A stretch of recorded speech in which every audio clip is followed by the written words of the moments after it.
No, come on! Start! We have to go.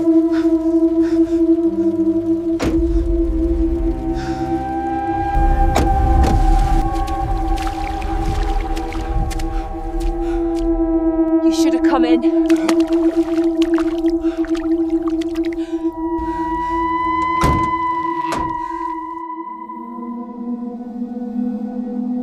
For 11 years, Willie Greer delivered feed to Blackshaw Yard under one condition: men do not go past the first gate.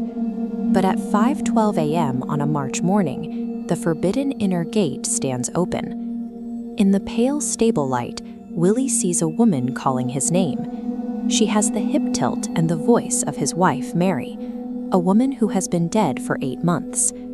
Willie recognizes the posture, but the intelligence driving the mimicry is coming from the massive black horse standing beside her.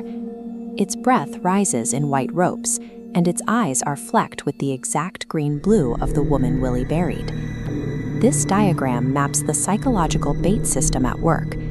The horse acts as the central node, projecting a Mary-shaped mask to pull Willie toward the threshold. When he tries to flee, the van engine dies instantly, and Willie is hunted into the fields by a sound that leaves him with a handful of horsehair. The van is later found parked and locked inside the yard. It carries a human scalp tied with baler twine and a demand dragged into the dust on the rear doors. Blackshaw Yard has weaponized its own isolation.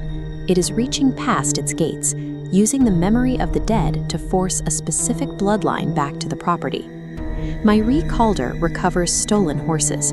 She believes in bad wiring, unpaid debts, and physical leverage. To Marie, ghosts are just an excuse for people who don't have enough torch batteries.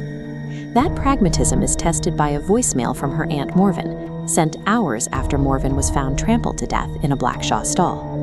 The message is a survival protocol: do not trust the women of the yard, and never let a man pass the third gate. Marie joins Detective Fraser Muir to investigate the bait found in Willie Greer's home, looking for a physical explanation for the voice. This chart tracks the movement of information within the house. The yard extracts memory from Willie's domestic habits, like his wife's meticulously labeled battery tin, and converts it into direct communication. As Marie watches, the voice jumps from the tin to the evidence bag containing the horsehair. The forensic data confirms the impossibility. The digital timestamp of the call is 3:04 a.m., while the pathologist's report places Morven's death in the previous afternoon. Marie is no longer investigating a theft. The yard is narrowing its focus, and every message it sends is addressed to her. Marie's final warnings center on the third gate, a threshold that the yard uses to claim what it is owed. Marie's suspects are dead, and her evidence is speaking to her from a kitchen counter. The only remaining suspect is the yard itself, and it is waiting for a Calder to walk through the front gate. At the Blackshaw perimeter, the air itself begins to reject Detective Muir. Fraser suffers a sudden, heavy nosebleed just from sitting in the car. The yard's physical law against men is manifesting as a direct biological attack. He refuses to step out. Last time Fraser tried crossing this line, he woke up miles away with no memory and blood in his mouth. Mary crosses the first iron gate alone. Immediately, all sound from the outside world, the wind in the hedges, the car engine, vanishes into a watchful silence. Inside, Blackshaw is a landscape of concentric circles. 3 gates, 12 stables, and a group of women who watch Mary with the patience of undertakers.